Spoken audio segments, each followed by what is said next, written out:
la même casquette, n'est-ce pas? Nous, notre rôle, c'est d'essayer de vous mettre en condition. Comme je l'ai dit la dernière fois, lorsqu'on remettait la subvention, c'est un devoir. C'est pas quelque chose d'extraordinaire. C'est parce que quelque part, nous avons été étudiants. Nous savons un peu c'est quoi la vie d'étudiant. Nous savons que les étudiants, souvent, c'est très dur, extrêmement dur. C'est une vie pratiquement un peu militaire, n'est-ce pas? Il y a la solidarité, heureusement, entre vous, qui fait que on ne le sent pas. Donc, ayant vécu ces situations, moi, je me dis, il faut faire au moins un geste pour essayer, moi, je sais que pour essayer au moins de soulager, n'est-ce pas? Mais à côté de cela, nous travaillons également pour faire de sorte que les métiers qu'il y a autour de nous, que ces métiers puissent être captés au maximum par les jeunes de notre localité. Ce ne sera pas facile parce que c'est des métiers qui sont ouverts à l'ensemble des jeunes du Sénégal. Comment nous avons fait? Comment nous faisons? On a créé le pôle emploi Diass. Pôle emploi, tu entres, tu ressors par la même rue. C'est un bureau qui a pignon sur rue. Il y a des jeunes qui viennent. Tout ce qui est recommandation, un jeune qui veut demander un stage dans n'importe quelle entreprise de la localité, il y a des courriers préfabriqués. À un moment donné, j'ai dit, il faut démocratiser. Courrier préfabriqué, où il ne reste que la signature du maire et le nom de la personne. Si le maire est là-bas, on lui amène, il signe. Plus la lettre de motivation du demandeur, ça va en entreprise. Souvent, j'ai des feedbacks. Venir fréquenter ces trucs. Il y a également le volet formation. Il y a des jeunes qui ont été formés en soudure industrielle par une entreprise qui a quelques difficultés. C'est pourquoi l'entreprise n'a pas continué. Et ces jeunes formés en soudure industrielle, il y en a même qui ont intégré la phase de construction du port. Aujourd'hui, un jeune qui veut être formé, il vient à la mairie de Diass. On l'encadre, on le forme. Aujourd'hui, au moment où je vous parle, il y a 18 jeunes qui sont à l'université. Moi, je ne retiens pas les noms, mais Xavier, je ne sais quoi, à Thiès, là. Hein? Xavier, truc de Thiès. Il y a 18 jeunes qui sont en train d'être formés là-bas, aux frais de la mairie. Le centre avicole, il y a une vingtaine, je pense, sont en train d'être formés là-bas. Il y a une convention qu'on a signée avec le centre BTP pour former le maximum, n'est-ce pas? Le centre de formation au métier portuaire, il nous avait fait une convention, on est en train de discuter au niveau des coûts, des prix, parce que moi, je connais ce centre, parce que c'est nous qui l'avions mis en place quand on était dans le secteur privé. Une fois qu'on va s'accorder sur le coût de la formation, c'est des formations qu'on va lancer et on va informer tout le monde. Ça va être des formations que je préfère être le plus court possible, pour des raisons évidentes, parce que je veux qu'on aille vers des certificats de spécialité. Parce que quand tu formes quelqu'un aussi pour être opérationnel, tu le formes sur 2 ans, 3 ans, vers la fin, bon, à un moment donné, il y a la lassitude. Maintenant, tu formes quelqu'un sur 3, 4 mois, 6 mois pour un truc précis, avec un certificat de spécialité qui va lui permettre demain de brandir ce certificat pour intégrer la vie professionnelle. Quand il aura intégré la vie professionnelle, s'il veut être philosophe, s'il veut être autre chose, il peut continuer ses études. C'est ça le but du jeu. Et je sais qu'aujourd'hui, quand on forme un bon briquet qui intègre demain le port, il aura des salaires qu'un enseignant n'a pas. Et demain, il peut aller le plus loin possible. N'est-ce pas? Comprenant cela, donc c'est tout de suite qu'on essaie de s'y mettre. Donc, en tant que maire, je vous dis qu'avec le centre socio-culturel, on va y ajouter même le terme socio-culturel et éducatif, comme ça les culturels aussi sauront qu'il y a ce volet formation, qui pour moi doit occuper les 50%. Mais il faut que ce soit des formations utiles. Il y a formation et formation. Les gens vont vous bourrer le crâne avec des formations machin parce qu'ils veulent vendre leurs produits. C'est la formation. Mais nous, ce qu'on veut, c'est des formations qui permettent d'avoir une attestation, un diplôme, un certificat, un document qui, une fois que vous brandissez ce document en entreprise, vous allez intégrer cette entreprise. Et nous allons suivre derrière.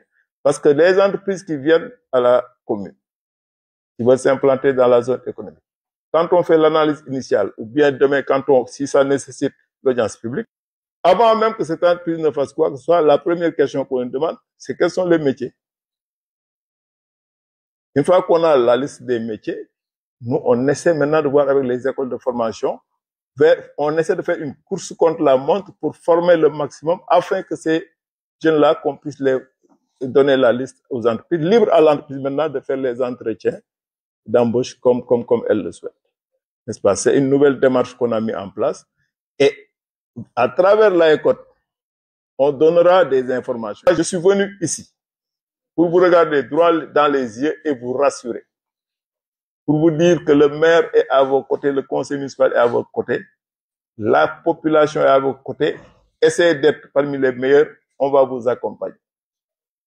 En termes budgétaires, on a prévu quelque chose d'important pour les formations, mais moi, je préfère que ce soit pour les formations qualifiantes. Dans un domaine qui ne débouche pas forcément à un emploi. Si cette formation doit nous coûter 2 millions, 3 millions, là, je préfère, en tant que maire, rationaliser. En disant, avec 3 millions, si je peux former 10 ou 20 jeunes en certificat de spécialité, là, je fais ce choix-là parce que je touche une cible beaucoup plus importante. Il y a souvent des jeunes aussi qui veulent être formés à l'étranger. Bon, la mairie de Dakar a un budget de 50 milliards. C'est pas une mairie qui va construire des routes parce que partout à Dakar, il y a des routes. C'est pas une mairie qui va s'occuper des classes publiques, sauf des lampes grillées qui peuvent remplacer. C'est pas une mairie qui a des problèmes de gestion des ordures, etc. Donc, les urgences n'étant pas les mêmes, cette mairie souvent peut se permettre d'octroyer des bourses à l'étranger. Mais nous aussi, on pourra l'expérimenter sur la base des meilleurs. On peut dire, chaque année, les 2 meilleurs bacheliers, s'ils ont une préinscription, la mairie peut se faire violence pour les aider à aller étudier à l'étranger. N'est-ce pas? Et je prends cet engagement cette année. Mais il faut que ce soit les 2 meilleurs. Deux garçons. Il faut que ce soit quelque chose de très pointu. On peut même faire une discrimination pour les séries scientifiques. En se disant que les 2 meilleurs en séries scientifiques, on ne va pas attendre que les autres entreprises nous accompagnent. On va nous-mêmes les accompagner avec une préinscription si long. Bon, il y en a souvent qui me font le reproche en disant, et les jeunes de la localité qui ont le bac dans une autre localité. Ça aussi, c'est un débat un peu éthique. Et ils ont raison aussi. Mais quelqu'un qui est originaire de la localité de mais comment tu vas traiter cette question? Et là, je repose la question entre les mains de l'AECOT. On va réfléchir sur ça. Voilà. Un jeune qui est né à Samké, mais qui étudie à lycée Limamoulaye, il est encore de la localité, même s'il étudie ailleurs. N'est-ce pas? Mais une fois qu'on encadre bien, on peut le faire. Mais je veux former le maximum en temps record. Si on retient ce principe, si on s'accorde là-dessus, une fois qu'on cible les formations qualifiantes, on y va ensemble. On peut utiliser le centre socio-culturel et éducatif. Les enseignants, on peut les loger là-bas pendant 2 semaines. Il y a le réfectoire qui est en bas. Si c'est des Johnnen et autres, ils peuvent manger quand ils veulent. N'est-ce pas? Et les gens, ils viennent, ils se forment en cohorte. Il y a des cohortes qui se forment, des groupes. Et sur la base des certificats de spécialité, on règle le problème. En tout cas, si je suis venu, c'était pour vous dire cela. Je l'ai dit au président, je sais qu'il vous l'a dit. Les anciens présidents, ils l'ont dit et redit. Mais c'est surtout pour vous exhorter à tout faire, battez-vous, parce que vous êtes dans un monde de compétition. Demain, s'il y a des cadres dans les entreprises qui sont chez nous, c'est parce que certainement, on n'a pas fait ce lobbying nécessaire pour former le maximum. Il y a beaucoup de jeunes qui travaillent, il y a des gens qui travaillent dans les entreprises. Souvent, c'est des postes qui ne sont pas des postes assez valorisants, certes. Il y a des entreprises qui jouent le jeu, qui viennent nous dire, on a besoin de telle personne. Moi, je donne l'information à Aliou Faye, qui fait le communiqué. On recueille les CV et autres. On transmet à l'entreprise.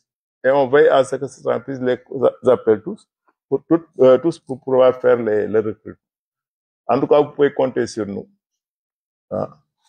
Et je voudrais également remercier le président, féliciter tout le monde, Moussa, l'ancien président et tout le monde, et vous dire que nous sommes à votre disposition.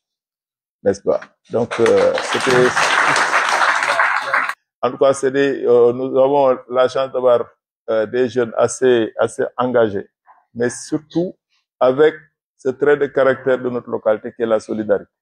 Voilà, c'est des jeunes qui se tendent la main, qui sont très solidaires. Et gardez cette solidarité qu'il y a en vous. Et quand je vois même les présidents, les anciens présidents, leur complicité, j'ai bien aimé l'attitude de Momodou, qui dit je ne fais plus de mandat. Bon, lève-toi pour qu'on te voit un peu. Voilà.